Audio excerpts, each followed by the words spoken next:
Hi, welcome back to my channel, Tea Time with Peace and Joy. My name is Doris. Today, I'm going to ask you a question first. Do you know what is October? You may say, yeah, I know, the pumpkin season. Yeah, that is correct.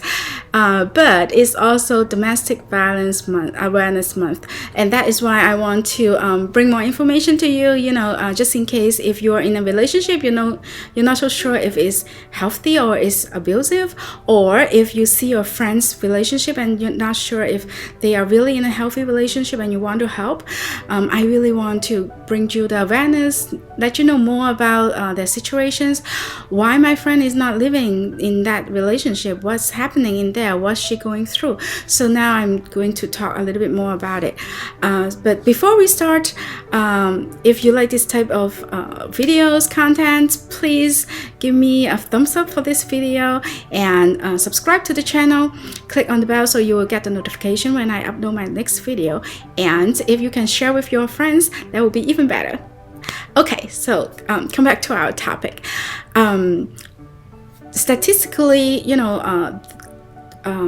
males are more likely to be the abuser, but of course, like there are both female and male abusers and both female and male victims or survivors, and we do understand that it is, but for today, because of the statistics, I'm just going to make it easy and just say, assuming that the guy will be in the abusive, will be the abuser and the female will be the victim. All right, so it's just to make it easy. Okay, so I want to first talk about the red flags, like in a relationship, like how can you see the red flags, like what are they, and also why aren't my friend living that relationship.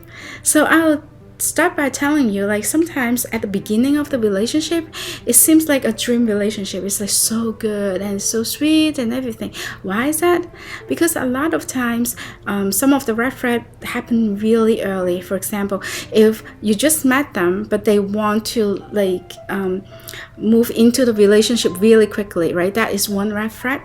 But usually what they will do is the abuser will really threaten the victims a lot, like saying, oh, you're my dream girl, I really love your hair, I love your eyes, like you look so beautiful, I'll say all those things. Like it seems like a really sweet relationship. It seems like they are really falling in love with you and they really want to be with you forever and ever.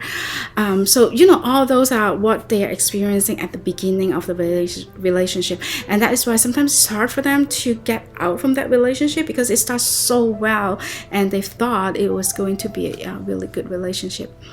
And you can see that they want to spend all their time with you. I'm just saying you know what I mean, okay? So they just want to spend all the time together. They want to stop the victim from seeing their friends or family members. They got really jealous about that. They don't want them to do their hobby, spend time on other things that they need to spend time on. They just want them to be there for them 24 hours 7, 24/7. And that is a really big red flag. But at the beginning of the relationship, because the hormone and everything, you still want to, like, if you're the victim, you want to be spending all that time with that abuser, right? And you didn't know that it was an abuser, so it could be like a really sweet relationship. It sounds like, but actually it may not be. Okay, and usually the turning point is that when they want to know where the victim is 24/7, like you need to let me know where you are exactly. And if they cannot find them, the abuser will start being really jealous and accusing the victim of cheating on them or having an affair or whatsoever. So they will start having those kind of responses, and the overreaction and sometimes even physical abuse happens at that time. Sometimes it may be first start with pushing and whatsoever, but eventually more things may happen. So it could be kind of dangerous actually. And usually the abuser will start criticizing the victim, saying that, oh, you're so stupid, you are so ugly, if I'm not with you, no one will want to be with you, saying all those things to put them down. And that is actually a control mechanism, and we see that a lot in abusive relationships. And I'm going to talk a little bit about the power wheel at the end. Okay. And also, it can be really unpredictable. Like the behavior can be like really sweet in one moment and totally opposite the next moment. And usually what we see is like a cycle. So at the beginning, there's like a honeymoon period where they spend time together, really happy and all that. And then there will be like the stormy time where, physical abuse will happen, hitting or saying like really mean things, like emotional abuse, like all those things will happen. And then the abuser may regret it, and then it move into like that phase where they regret doing it, and they are trying to compensate what they had done, and try to sweet talk and do all that stuff, and then going back to honeymoon period, but then it will come the stormy period again.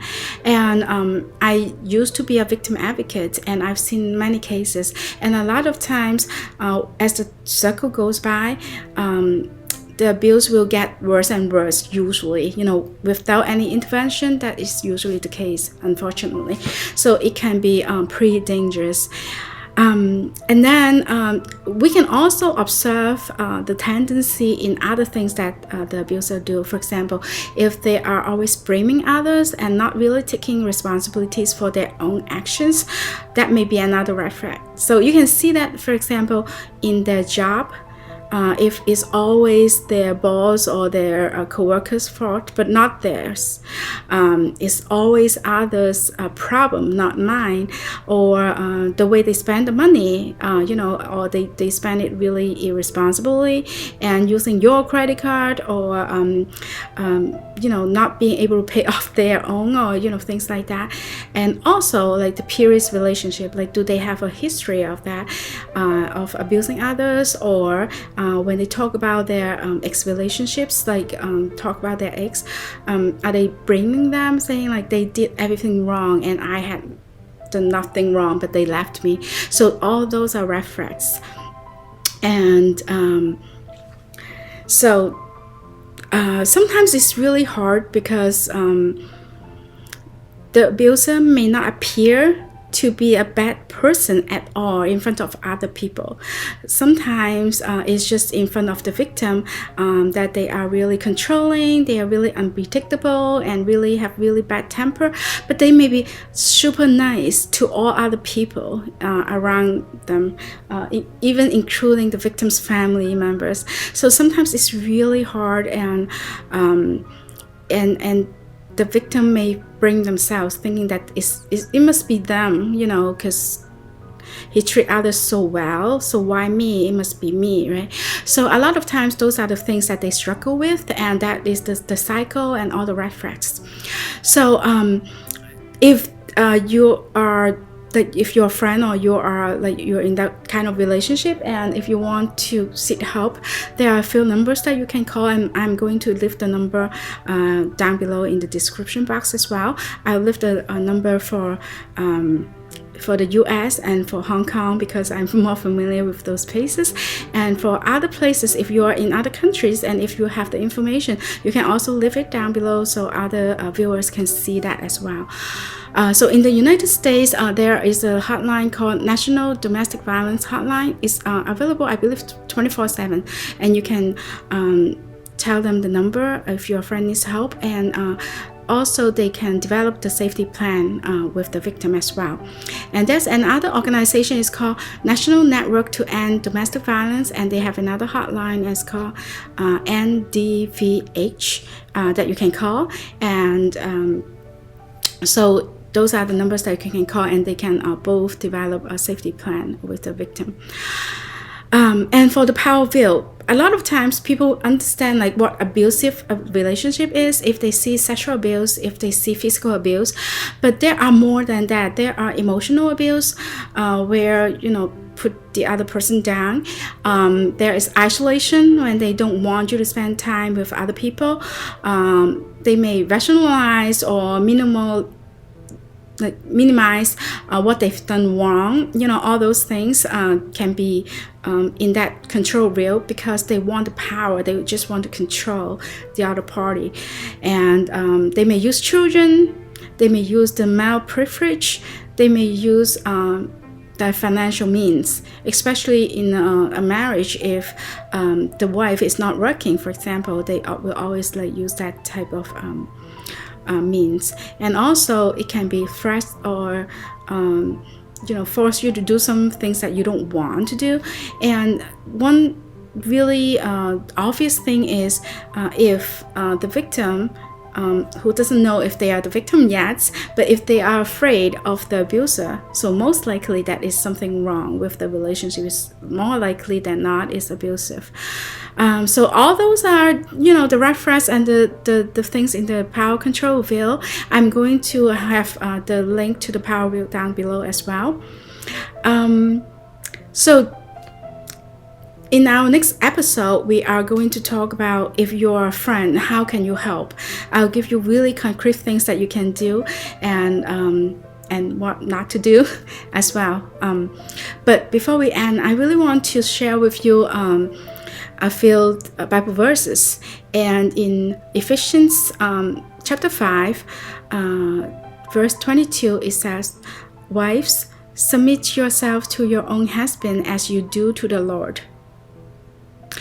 So many females may see that and they may have different reactions. They may feel like, oh, Christianity is such a bias or is a discriminative religion. No, that is not true, because there is more to it. So if you look at verse 25 and 28, it said, "Husbands, love your wives, just as Christ loved the church and gave himself up for her. In the same way, husbands ought to love their wives as their own bodies. He who loves their wives loves himself." So you see, the husband actually has a really big task to do as well. And for the wife to be submissive is to a certain point, right? And it doesn't mean that it's only you who are submissive, but if the husband loves you too, that is totally different than they don't love you or they are not really when they are doing something to hurt you. And another thing is when what the husband is doing is no longer, or the boyfriend is doing is no longer biblical, then to be their wife, their partner, their girlfriend, we may have the responsibility, or we should tell them, right? And so being submissive is just to a certain extent, and when it's not against the biblical principles. So I hope you liked today's video, and I hope the information is helpful to you or your friends.